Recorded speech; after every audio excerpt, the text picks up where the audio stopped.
회의실, 차가운 침묵 속에서 상사가 시험 결과를 가리키며 말했습니다. 이 부분 세진 동무가 책임지면 되겠어. 나는 웃는 척 고개를 끄덕였지만 속으로는 반감이 들었습니다. 이건 배분이 아니라 떠넘기기다. 동료들의 시선이 한꺼번에 내 책상으로 머무는 순간 내 이름이 사람들 사이에서 죄명처럼 굴러다녔습니다.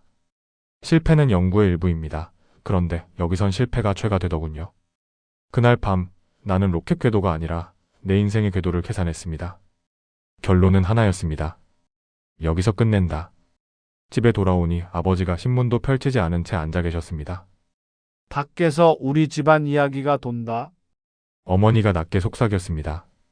오늘 연락이 왔는데 아버지 자리도 위태롭대. 그 한마디에 숨이 멎었습니다. 나는 처음으로 깨달았습니다. 내가 무너지면 가족까지 같이 안전한 궤도에서 멀어지는구나. 나는 과학자였는데 왜 내 가족이 내 연구 실패의 벌을 받습니까? 말끝이 터지며 눈이 뜨거워졌습니다. 그 밤 나는 결심했습니다. 탈출은 배신이 아니라 가족을 살리는 계산입니다. 제3국 호텔방, 불을 꺼도 심장은 꺼지지 않았습니다. 복도 발소리 하나에도 온몸이 굳었습니다. 머릿속에서 부모 얼굴이 떠오르며 목이 죄어왔습니다. 내가 떠나면 남겨진 사람들은? 나는 속삭였습니다. 나는 도망치는 게 아니라 내가 나로 살 수 있는 곳으로 가는 거다. 순간 눈물이 터졌습니다. 두려움, 죄책감, 분노가 한꺼번에 올라와 숨이 끊길 것 같았습니다. 그리고 끝내 마지막 생각이 나를 이끌고 갑니다. 북한의 미래를 만들던 사람이 자기 미래를 빼앗기는 순간 남은 인생은 나만으로 발사됩니다. 지금부터 그날 밤 국경을 향해 뛰어야만 했던 이유를 하나씩 풀어놓겠습니다. 시작하기 전에 구독과 좋아요, 따뜻한 격려의 댓글 한마디를 남겨주시면 숨겨진 탈북 이야기들을 가장 먼저 전해드릴게요. 그럼 사연 속으로 들어가 보겠습니다. 저는 김세진 32입니다. 사람들은 저를 앞날이 포장된 연구원이라고 불렀습니다. 평양의 연구기관에서 로켓 관련 시스템을 다루며 숫자와 도면으로 하루를 살았습니다. 집안도 남들이 보기엔 안정적이었습니다. 부모님은 단간부에 속했고 집에는 늘 조용히, 정확히 튀지 않게라는 규칙에 흐르듯 깔려 있었죠. 그런데 어느 날부터 연구소 복도에서 인사소리가 줄었습니다. 문이 닫히는 소리, 발걸음이 멈추는 소리가 더 크게 들렸습니다. 동료 하나가 갑자기 다른 부서로 옮겼다는 말만 남기고 사라졌고 그날 이후 제 자리 옆 빈 의자가 이상하게 무겁게 보였습니다. 그때부터였던 것 같습니다. 저는 로켓이 아니라 제 인생의 궤도를 계산하기 시작한 게. 아침이면 저는 연구소 정문을 지나며 경비원에게 인사했습니다. 늘 같은 목소리, 늘 같은 각도로 고개를 숙였죠. 복도를 걸으며 실험실 유리창 너머로 보이는 장비들을 확인했습니다. 캐측기의 붉은 불빛, 배관을 따라 흐르는 냉각수 소리, 그 모든 게 질서 안에 있었습니다. 저는 그 질서가 좋았습니다. 예측 가능한 삶이 주는 안정감을 믿었으니까요. 하지만 사람은 기계가 아니었습니다. 복도에서 마주친 선배 연구원의 눈빛이 예전과 달라졌습니다. 전에는 가볍게 웃으며 어깨를 두드리던 사람이 이제는 눈만 마주치고 지나갔습니다. 말을 아끼는 게 아니라 말을 두려워하는 것처럼 보였습니다. 점심시간에도 식당은 조용했습니다. 수저 부딪는 소리만 울렸고 누구도 먼저 이야기를 꺼내지 않았습니다. 저는 국 한 그릇을 앞에 두고도 식욕이 사라지는 걸 느꼈습니다. 뭔가 잘못되고 있다는 직감이 목을 조였습니다. 퇴근 후 집으로 돌아가는 길도 달라졌습니다. 평양 거리는 여전히 반듯했지만 제 발걸음은 점점 무거워졌습니다. 집 앞 계단을 오르며 현관문 손잡이를 잡을 때마다 문 안쪽에서 들려올 부모님의 목소리가 두려웠습니다. 혹시 오늘은 제게 무슨 말씀을 하실까? 혹시 연구소에서 무슨 연락이 왔을까? 현관문을 열면 어머니가 거실에 앉아 계셨습니다. 텔레비전은 켜져 있었지만 어머니의 시선은 화면이 아니라 허공을 향하고 있었습니다. 제가 신발을 벗는 소리에 고개를 돌리셨지만 웃지 않으셨습니다. 그저 작게 끄덕이셨을 뿐이었습니다. 저녁 식탁도 조용했습니다. 아버지는 신문을 펼쳐들고 계셨지만 눈은 같은 줄만 오가고 있었습니다. 어머니는 반찬을 덜어주시면서도 말씀이 없으셨습니다. 저는 밥을 떠먹으며 이 침묵이 얼마나 오래 갈지 가늠할 수 없었습니다. 제 방으로 들어갔습니다. 책상 위엔 연구자료가 쌓여 있었지만 펼쳐볼 기력이 없었습니다. 창밖을 보면 건물 불빛들이 반짝였습니다. 저마다의 방에서 저마다의 삶을 사는 사람들. 그들도 저처럼 불안할까? 아니면 저만 이렇게 흔들리고 있는 걸까? 저는 천장을 바라보며 잠들기 전까지 숨을 고르곤 했습니다. 내일도 평범하게 출근하고 평범하게 일하고 평범하게 돌아오겠지. 그렇게 스스로를 다독였습니다. 하지만 가슴 한쪽에선 계속 경고음이 울렸습니다. 뭔가 틀어지고 있다고. 뭔가 끝나가고 있다고. 어느 날 아침 연구소에 도착했을 때 분위기가 확연히 달랐습니다. 복도에 사람이 없었습니다. 평소라면 실험 준비로 분주했을 시간인데 문들이 모두 닫혀 있었습니다. 저는 제 연구실로 향하며 심장이 빨라지는 걸 느꼈습니다. 문을 열자 책상 위에 서류 한 장이 놓여 있었습니다. 회의 소집 통보였습니다. 시간은 1시간 뒤, 장소는 본관 회의실. 저는 그 종이를 들고 손이 떨리는 걸 억지로 참았습니다. 회의실로 가는 복도는 길게 느껴졌습니다. 발소리만 울렸고 저는 제 호흡 소리까지 들렸습니다. 문을 열고 들어서자 몇몇 간부들이 이미 자리에 앉아 있었습니다. 표정들이 굳어 있었습니다. 저는 지정된 자리에 앉으며 등에 식은땀이 흐르는 걸 느꼈습니다. 회의가 시작되었습니다. 누군가 최근 연구 성과에 대해 말했습니다. 목소리는 차갑고 날카로웠습니다. 데이터가 기준에 미치지 못했다는 이야기, 책임 소재를 명확히 해야 한다는 이야기. 저는 그 말들이 저를 향하고 있다는 걸 알았습니다. 시선들이 모였습니다. 저를 보는 눈빛들. 그 안에는 동정도 격려도 없었습니다. 그저 냉정한 판단만이 있었습니다. 누군가는 이 상황의 책임자가 필요했고 그 자리에 제가 서 있었습니다. 회의가 끝난 뒤 저는 자리에서 일어나며 다리에 힘이 빠지는 걸 느꼈습니다. 복도로 나왔을 때 세상이 흔들리는 것 같았습니다. 아니, 세상이 아니라 제가 흔들리고 있었습니다. 그날 저녁 집으로 돌아가는 길에 저는 멈춰 섰습니다. 평양의 하늘은 여전히 넓었지만 숨 쉴 공간은 점점 좁아지는 기분이었습니다. 이게도 위에서 저는 얼마나 더 버틸 수 있을까? 그 질문이 처음으로 마음속 깊은 곳에서 올라왔습니다.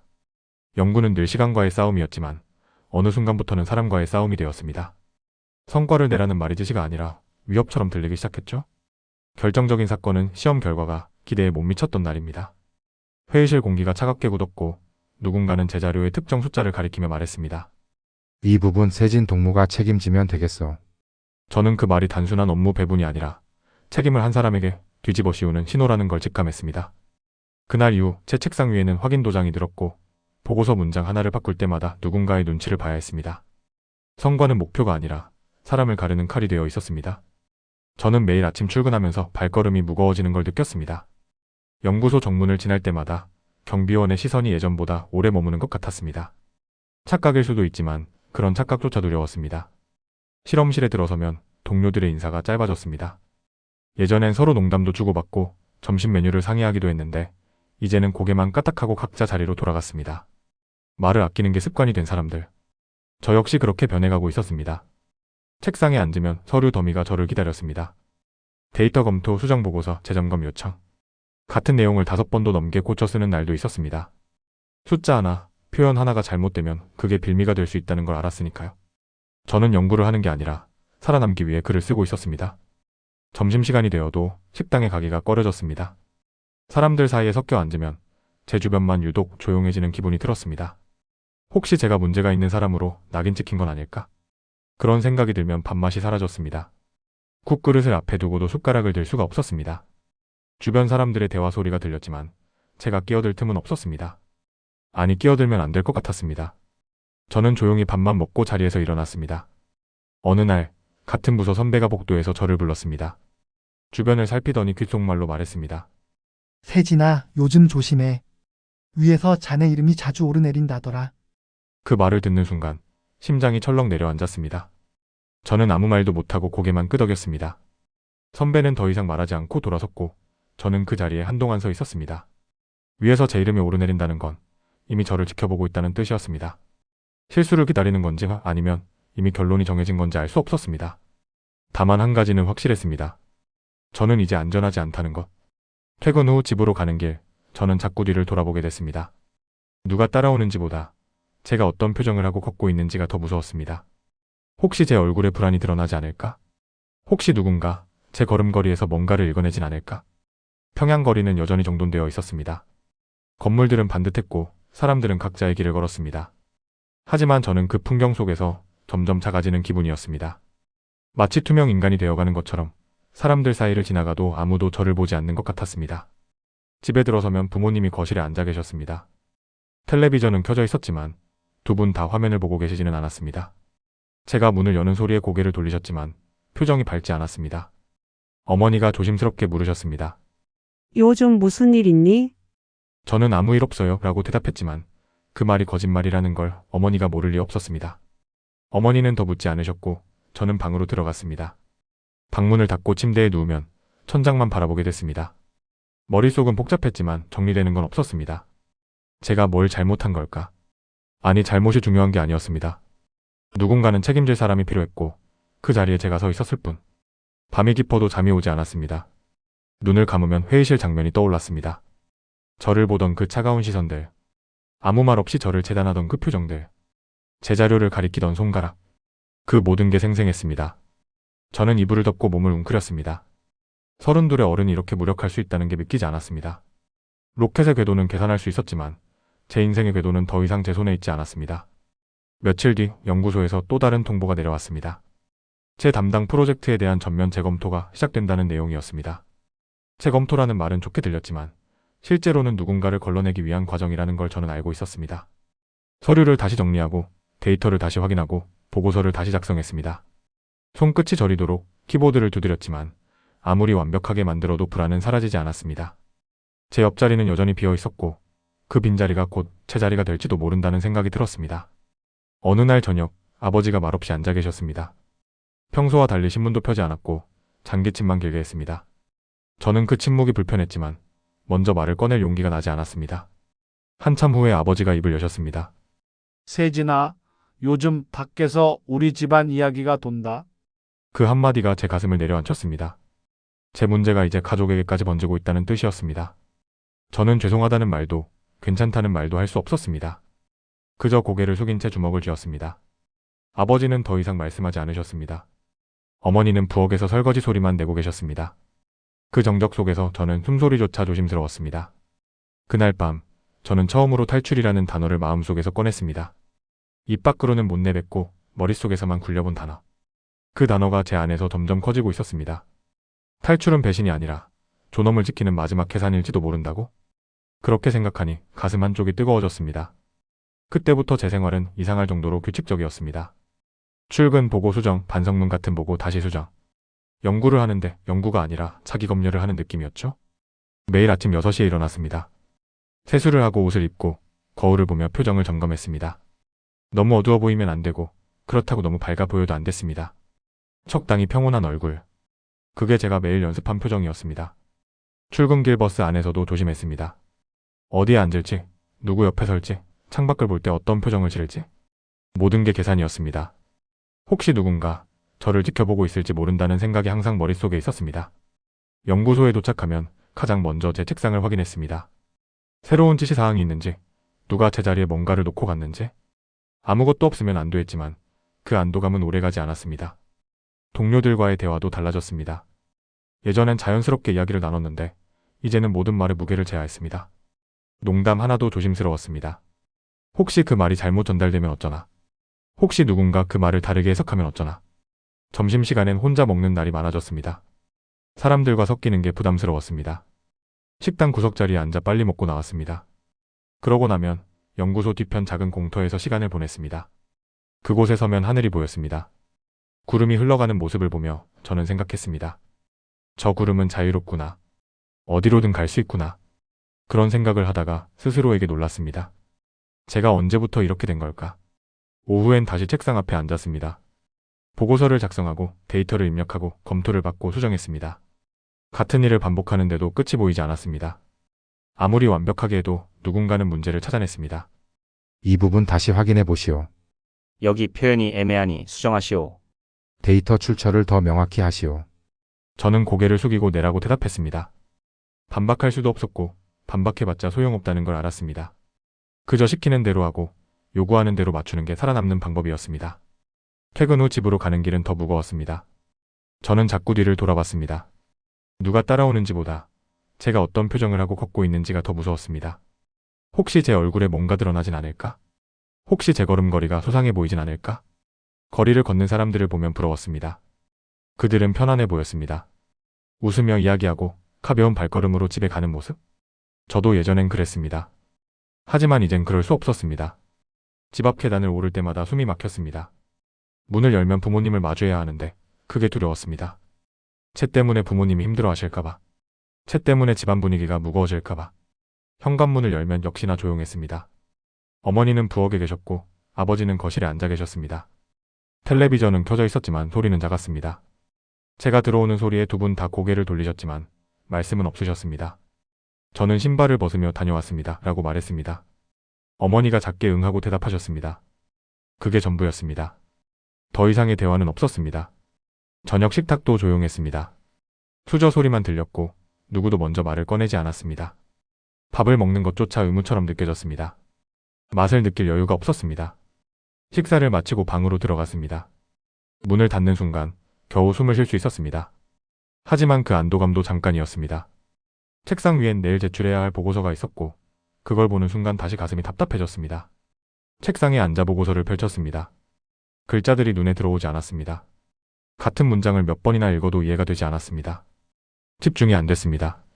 머릿속은 온통 다른 생각들로 가득했습니다. 창밖을 보면 평양의 밤 풍경이 보였습니다. 건물들의 불빛, 거리의 가로등. 평화로워 보이는 풍경 속에서 저만 흔들리고 있는 것 같았습니다. 밤이 깊어갈수록 불안은 커졌습니다. 내일은 또 어떤 일이 있을까? 누가 또 저를 부를까? 어떤 지적을 받게 될까? 그런 생각들이 꼬리에 꼬리를 물었습니다.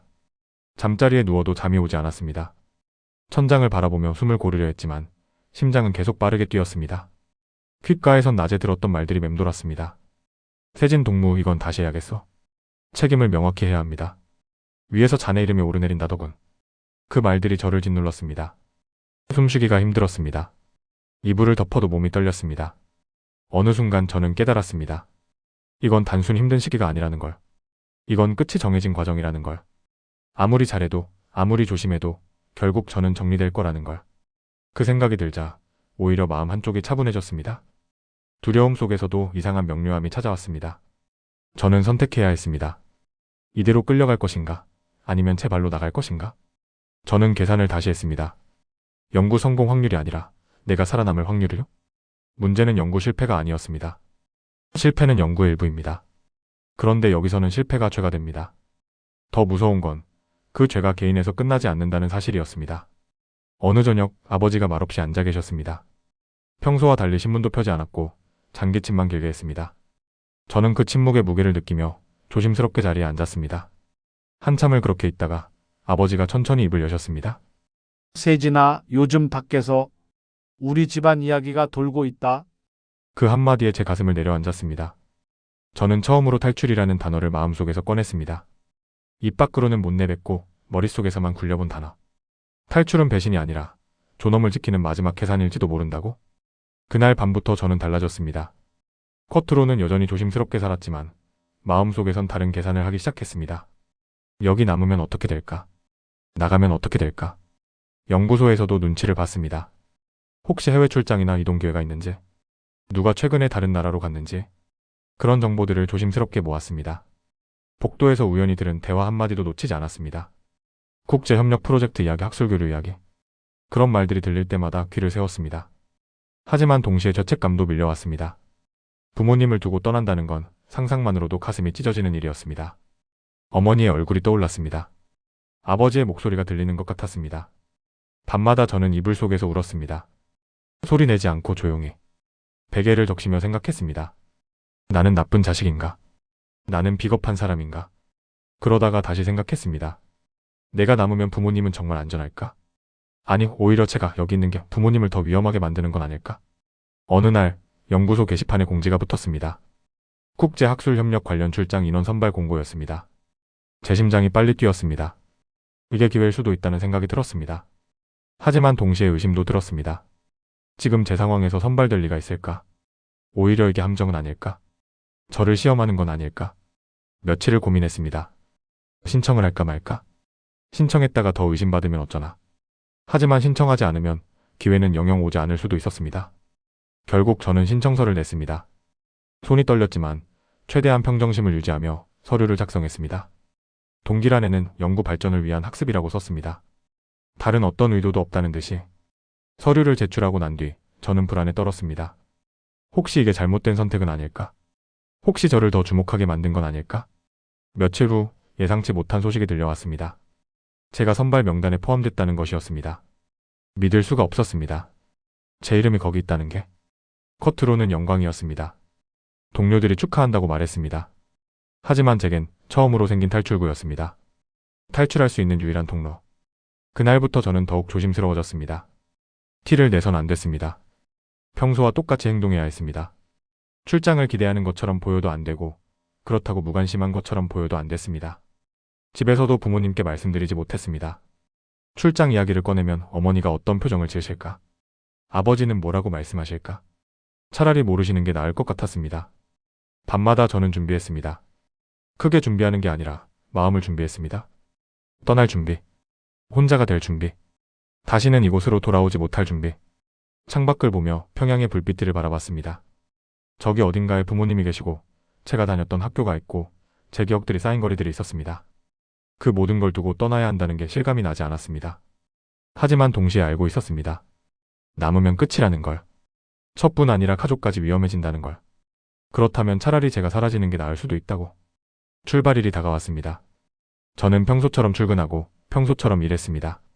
아무도 제 마음속을 모르게, 아무도 제 계획을 눈치채지 못하게.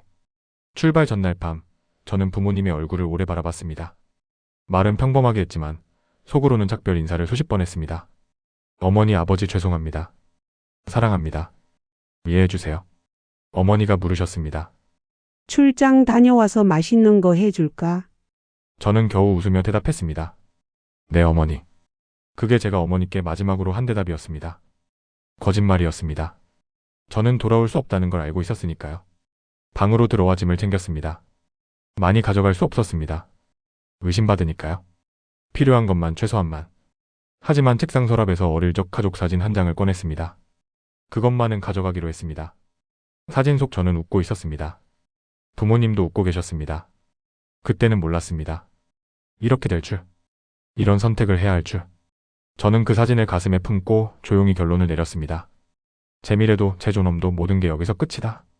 그렇다면 저는 새로운 시작을 찾아야 한다고. 비록 그게 고통스러운 선택이라 해도. 결정적인 날은 제가 단독 책임자로 찍히는 통보가 사실상 굳어지던 순간이었습니다. 상부 지시가 내려왔고 제 이름이 가장 앞에 서 있었습니다. 조사 협조라는 말이 붙었지만 그 말이 어떤 의미인지 저는 잘 알고 있었습니다. 한번 방향이 정해지면 그 뒤는 정리입니다. 회의실에서 통보를 받을 때 저는 고개를 숙인 채 서류를 받아들었습니다. 손이 떨렸지만 애써 감췄습니다. 주변 사람들의 시선이 느껴졌습니다. 동정하는 눈빛도 있었고 안도하는 눈빛도 있었습니다. 자기가 아니라는 안도감. 복도로 나왔을 때 다리에 힘이 풀렸습니다. 벽에 기대어 한참을 서 있었습니다. 이제 정말 끝이구나. 그 생각이 머릿속을 가득 채웠습니다. 그날 저녁 집으로 돌아가는 길이 유난히 길게 느껴졌습니다. 평양의 거리는 여전히 반듯했지만 제 발걸음은 천근만근이었습니다. 집 앞 계단을 오르며 문을 열기가 두려웠습니다. 현관문을 열자 어머니가 거실에 앉아 계셨습니다. 평소와 달리 텔레비전도 꺼져 있었습니다. 어머니의 표정이 굳어 있었습니다. 뭔가 아신다는 걸 직감했습니다. 저는 신발을 벗으며 작게 말했습니다. 다녀왔습니다. 어머니는 한참을 저를 보시다가 조용히 말씀하셨습니다. 오늘 우리 쪽에서 연락이 왔는데 아버지 자리도 흔들릴 수 있대. 그 말을 듣는 순간 제 안에서 뭔가가 끊어졌습니다. 제 문제가 이제 아버지에게까지 미쳤다는 것. 그건 제가 가장 두려워하던 일이었습니다. 저는 과학자였지만 그날만큼은 공식이 아니라 사람을 계산했습니다. 남아있으면 결국 저뿐 아니라 가족까지 궤도에서 떨어질 거라고. 방으로 들어갔습니다. 책상 앞에 앉아 머리를 감싸쥐었습니다. 어떻게 해야 할까? 어떻게 하는 게 옳은 걸까? 선택지는 두 가지였습니다. 이대로 남아서 조사를 받고 그 결과를 기다리는 것. 아니면 출장 기회를 이용해서 탈출하는 것. 남으면 어떻게 될까? 조사 결과가 좋을 리 없었습니다. 이미 결론은 정해져 있었으니까요. 저는 책임자로 지목됐고 누군가는 본보기가 필요했습니다. 그렇게 되면 저는 물론이고 부모님도 안전하지 않을 것입니다. 떠나면 어떻게 될까? 부모님은 제 탈출을 알게 될 것입니다. 배신자의 가족이 된다는 것. 그 고통을 생각하면 가슴이 찢어질 것 같았습니다. 하지만 다시 생각했습니다. 제가 남아서 정리되면 부모님은 그 과정을 지켜봐야 합니다. 자식이 무너지는 걸 보며 속절없이 당해야 합니다. 어쩌면 그게 더 큰 고통일 수도 있었습니다. 저는 창밖을 바라봤습니다. 평양의 밤하늘에는 별이 보이지 않았습니다. 불빛들만 반짝였습니다. 저 불빛 아래 살아가는 사람들. 그들도 저처럼 계산하며 살까? 그들도 저처럼 선택의 기로에 서 있을까? 며칠 후 출장 준비 회의가 있었습니다. 일정 주의사항 행동 지침. 하나하나 듣고 있었지만 머릿속은 다른 생각으로 가득했습니다. 회의가 끝나고 나왔을 때 같은 출장팀 동료가 말을 걸었습니다. 세진 씨, 이번 기회 잘 살려야지요. 우리한테 이런 기회가 자주 오는 것도 아니잖아. 저는 억지로 웃으며 대답했습니다. 그러게요. 열심히 배우고 와야죠. 하지만 속으로는 다른 말을 하고 있었습니다. 이 기회를 살려야죠. 다만 당신이 생각하는 방식과는 다르게 출발일이 일주일 앞으로 다가왔습니다. 저는 크게 준비하지 않았습니다. 준비가 길면 들키니까요. 대신 마음을 준비했습니다. 밤마다 스스로에게 물었습니다. 내가 나가면 남겨진 가족은 어떻게 되나? 그 질문은 매번 저를 무너뜨렸습니다. 어머니의 얼굴이 떠올랐습니다. 아버지의 목소리가 들렸습니다. 그분들을 두고 떠난다는 게 자식으로서 할 짓인가? 하지만 또 다른 질문이 저를 다시 세웠습니다. 내가 남으면 가족은 정말 안전한가? 대답은 아니오였습니다. 제가 남아서 정리되면 가족도 함께 무너집니다. 그렇다면 차라리 제가 사라지는 게 나을 수도 있었습니다. 적어도 가족은 저와 선을 그을 수 있으니까. 출발 이틀 전, 저는 부모님과 마지막 저녁을 함께 했습니다.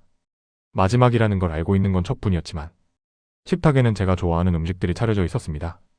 어머니가 정성껏 준비하신 거였습니다. 저는 그 음식들을 보며 눈물이 날 것 같았습니다. 맛있게 먹어라. 어머니의 말씀에 저는 고개를 끄덕였습니다. 한 숟가락 한 숟가락 천천히 먹었습니다. 이 맛을, 이 순간을 기억하고 싶었습니다. 아버지가 말씀하셨습니다. 출장 다녀와서 좋은 성과 내거라. 그게 지금 네가 할 수 있는 최선이다. 저는 네, 아버지라고 대답했습니다. 하지만 속으로는 다른 말을 하고 있었습니다. 최선을 다하겠습니다. 다만 그 최선이 아버지가 생각하시는 것과는 다를 겁니다. 식사를 마치고 방으로 들어왔습니다. 짐을 챙기며 손이 떨렸습니다. 많이 가져갈 수 없었습니다. 의심받을 테니까. 옷 몇 벌, 필요한 서류들, 그리고 가족 사진 한 장. 사진을 보며 한참을 앉아 있었습니다. 행복했던 시절의 우리 가족. 저는 이 사진 속으로 다시 돌아갈 수 없을 것입니다. 출발 전날, 저는 부모님의 얼굴을 오래 바라봤습니다. 말은 평범하게 했지만 속으로는 작별 인사를 수십 번 했습니다. 그리고 조용히 결론을 내렸습니다. 여기선 끝난다. 제 미래도 제 안전도 모든 게 여기서 끝난다. 새로운 시작을 위해선 고통스러운 이별이 필요하다. 그게 제가 내린 마지막 계산이었습니다. 기회는 예상치 못한 형태로 왔습니다. 국제학술협력 관련 이동 명단에 제 이름이 포함된 겁니다. 겉으로는 영광이었습니다. 하지만 제겐 처음으로 생긴 비상구였습니다. 저는 크게 준비하지 않았습니다. 준비가 길면 들키니까요. 대신 마음을 준비했습니다. 밤마다 스스로에게 물었습니다. 내가 나가면 남겨진 가족은 어떻게 되나? 그 질문은 매번 저를 무너뜨렸지만 또 다른 질문이 저를 다시 세웠습니다. 내가 남으면 가족은 정말 안전한가? 대답은 명확했습니다. 아니요. 제가 여기 남아서 정리되면 가족도 함께 무너질 것입니다. 출발일이 사흘 앞으로 다가왔습니다. 연구소에서는 출장 준비 교육이 진행됐습니다. 행동지침 주의사항 보고 체계. 한 글자 한 글자가 제 어깨를 짓눌렀습니다. 교육을 마치고 나오는 길, 담당 간부가 저를 불렀습니다. 세진 동무 이번 기회 잘 활용하시오. 돌아와서 좋은 성과 내면 지난 일들도 만회할 수 있을 거요. 저는 고개를 숙이며 대답했습니다. 네, 명심하겠습니다. 하지만 속으로는 다른 생각을 하고 있었습니다. 저는 돌아오지 않을 겁니다. 이게 제 마지막 인사입니다. 집으로 돌아가는 길, 평양거리를 천천히 걸었습니다. 익숙한 건물들, 익숙한 거리. 이 모든 게 곧 기억 속으로만 남을 풍경이었습니다. 버스 정류장에서 버스를 기다리는 사람들을 봤습니다. 저마다의 삶을 살아가는 사람들. 그들은 내일도 이 자리에 서 있겠지만 저는 없을 것입니다. 집에 도착했을 때 어머니가 부엌에서 저녁 준비를 하고 계셨습니다. 냄새가 복도까지 퍼져나왔습니다. 제가 좋아하는 된장찌개 냄새였습니다. 왔니? 어머니의 목소리가 들렸습니다. 평범한 인사였지만 제게는 특별했습니다. 이 목소리를 얼마나 더 들을 수 있을까? 저는 방으로 들어가 짐을 정리했습니다. 출장 가방은 작았습니다. 많이 넣을 수 없었습니다. 옷 서너 벌, 세면도구, 필요한 서류들. 서랍을 열었습니다. 어릴 적 상장들, 학창시절 사진들, 추억이 담긴 물건들. 이 모든 걸 두고 가야 했습니다.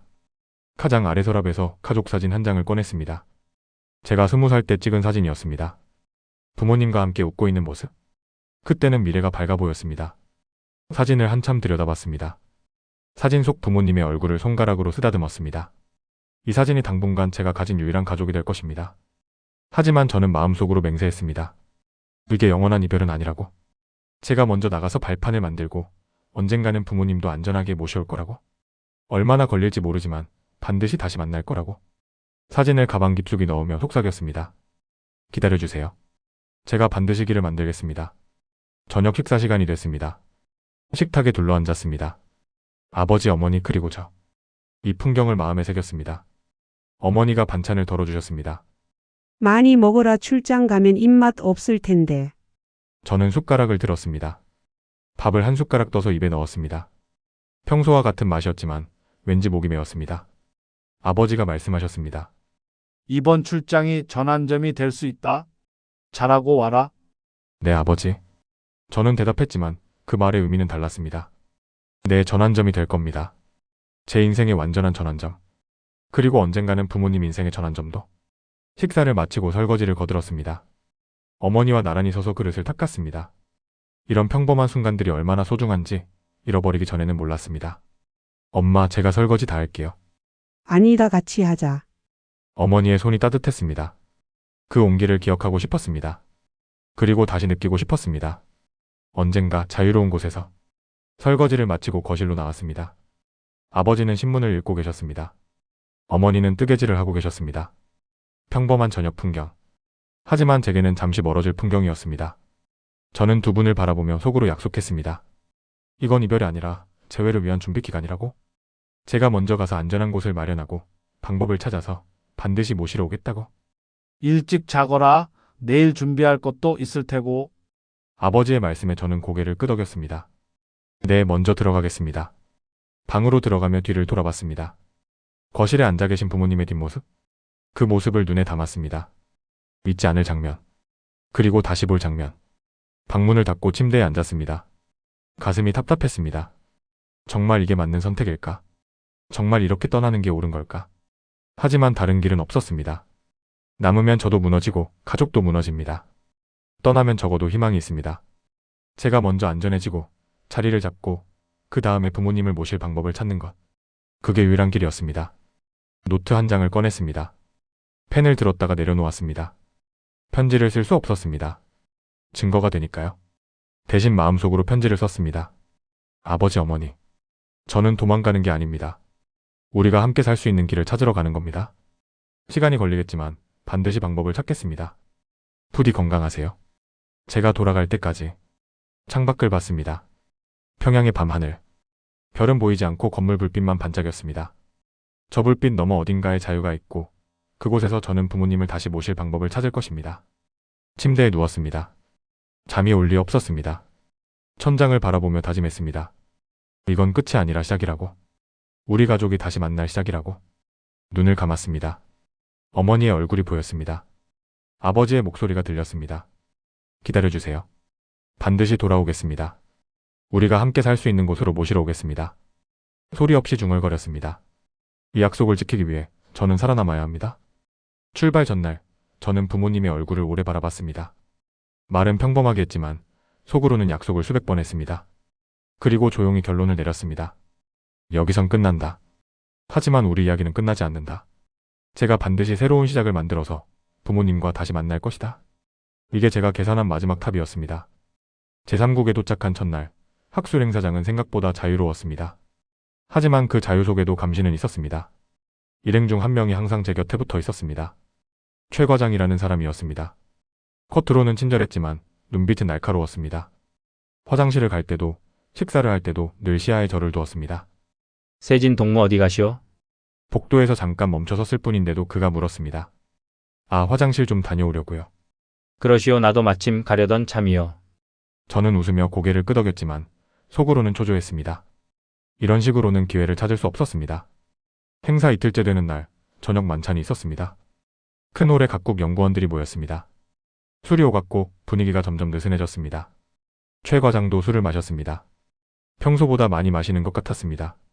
얼굴이 붉어지고 말이 많아졌습니다. 저는 기회라고 생각했습니다. 과장 동무, 제가 물 좀 가져올게요. 아, 고맙소. 저는 자리에서 일어났습니다. 음료대로 향하는 척하며 홀 뒤쪽으로 갔습니다.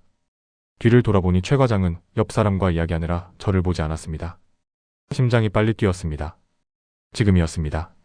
지금 아니면 기회가 없을 것 같았습니다. 저는 홀 뒤편 비상구로 향했습니다.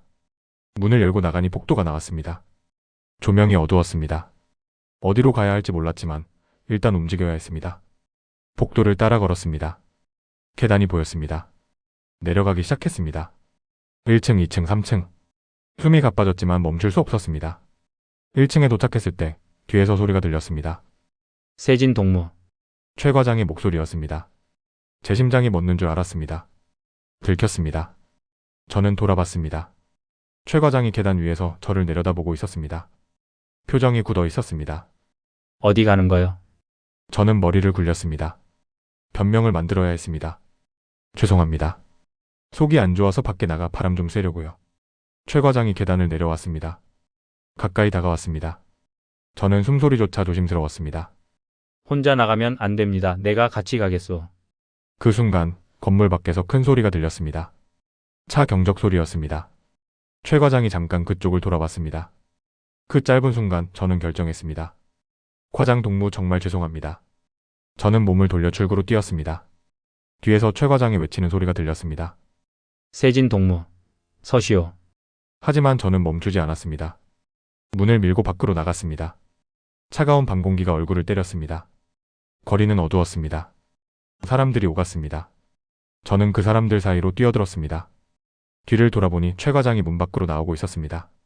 저는 골목으로 접어들었습니다. 좁은 길을 따라 달렸습니다. 숨이 턱까지 찼지만 멈출 수 없었습니다. 발이 아팠지만 계속 뛰었습니다. 어느 순간 발에 걸려 넘어졌습니다. 손바닥이 땅에 쓸렸습니다. 아팠지만 비명을 참았습니다. 일어나려는데 누군가 제 팔을 잡았습니다. 놀라서 돌아보니 나이든 여자였습니다. 현지인이었습니다. 걱정스러운 표정으로 저를 바라봤습니다. 그 여자가 뭐라고 말했지만 저는 알아듣지 못했습니다. 다만 눈빛이 따뜻했습니다. 적이 아니라는 걸 느꼈습니다. 저는 가방에서 메모를 꺼냈습니다. 대한민국 대사관 주소가 적힌 종이었습니다. 여자에게 보여줬습니다. 여자가 고개를 끄덕이더니 제 손을 잡았습니다. 일어서게 도와줬습니다. 그리고 어느 방향을 가리켰습니다. 저는 고개를 숙여 감사 인사를 했습니다. 말은 통하지 않았지만 마음은 통했습니다. 그 여자의 따뜻한 손길이 제게 용기를 줬습니다. 다시 걷기 시작했습니다. 이번엔 뛰지 않고 빠르게 걸었습니다. 여자가 가리킨 방향을 따라갔습니다. 길모퉁이를 돌 때마다 뒤를 확인했습니다. 최 과장이 따라오는지 다른 누군가가 있는지. 하지만 아무도 보이지 않았습니다. 30분쯤 걸었을까요? 큰 건물이 보였습니다. 입구에 태극기가 걸려 있었습니다. 대한민국 대사관이었습니다. 저는 그 깃발을 보는 순간 눈물이 났습니다. 여기까지 왔습니다. 정말 여기까지 왔습니다. 하지만 발이 떨어지지 않았습니다. 문 앞까지 왔는데 들어갈 수가 없었습니다. 안으로 들어가면 모든 게 바뀝니다. 북의 김세진은 사라지고 탈북자 김세진이 됩니다. 주머니에서 가족 사진을 꺼냈습니다. 사진 속 부모님의 얼굴을 봤습니다. 어머니가 웃고 계셨습니다. 아버지도 웃고 계셨습니다. 저는 사진에 대고 속삭였습니다. 어머니, 아버지, 저 먼저 갑니다. 꼭 다시 모시러 올게요. 기다려주세요. 사진을 가슴에 품었습니다. 그리고 깊이 숨을 들이쉬었습니다. 지금 제게 필요한 건 용기가 아니라 하루만 더 살아남는 집중력이었습니다. 저는 그 밤 제 인생에서 가장 길게 숨을 참았습니다. 세상이 조용해질수록 제 머릿속은 시끄러웠습니다. 나는 도망치는 게 아니다. 나는 내가 나로 살 수 있는 곳으로 가는 거다. 그리고 부모님을 위한 길을 만드는 거다. 그 생각 하나로 저는 다음 날을 버텼습니다. 아니, 다음 걸음을 뗐습니다. 대사관 문을 두드렸습니다. 한참 후에 문이 열렸습니다. 경비원이 저를 봤습니다. 저는 떨리는 목소리로 말했습니다. 저는 북에서 왔습니다. 도와주세요. 그 말을 하는 순간 다리에 힘이 풀렸습니다. 주저앉을 것 같았습니다. 하지만 경비원이 제 팔을 잡아줬습니다. 안으로 들어오세요. 그 말이 제게는 구원이었습니다. 저는 비틀거리며 안으로 들어갔습니다. 문이 뒤에서 닫혔습니다. 그 순간 저는 알았습니다. 제가 선을 넘었다는 걸. 돌아갈 수 없는 선을. 하지만 동시에 희망의 선이기도 했습니다. 부모님을 다시 만날 수 있는 희망. 복도를 걸으며 저는 다짐했습니다. 이 선택을 후회하지 않겠다고. 반드시 성공해서 부모님께 다시 가겠다고. 그때까지 살아남겠다고. 창밖으로 새벽이 밝아오고 있었습니다. 어둠이 물러가고 빛이 들어왔습니다. 제 새로운 삶도 그렇게 시작되고 있었습니다. 고통스럽지만 희망이 있는 시작을. 남한에 도착한 뒤 저는 한동안 질문이 두려웠습니다. 하나원이라는 곳에서 적응 교육을 받았습니다. 처음 며칠은 조사였습니다. 어디서 왔는지, 왜 왔는지, 어떻게 왔는지. 끝없는 질문들이 이어졌습니다. 북에서는 질문이 신문이었습니다. 틀린 대답을 하면 위험했습니다. 그래서 저는 여기서도 처음엔 몸을 움츠렸습니다. 대답할 때마다 조심스러웠습니다. 하지만 이상하게도 여기서의 질문은 달랐습니다. 저를 부수기 위한 게 아니라 사실을 듣기 위한 것처럼 느껴졌습니다. 그 차이가 저를 울렸습니다. 조사관이 물었습니다. 힘드셨겠어요. 물 한 잔 드릴까요? 그 말에 저는 멍했습니다. 북에서는 조사받는 사람에게 물을 권하지 않았습니다. 오히려 목마르게 만드는 게 방법이었습니다. 괜찮습니다. 저는 대답했지만 목소리가 떨렸습니다. 조사관이 그래도 물을 따라줬습니다.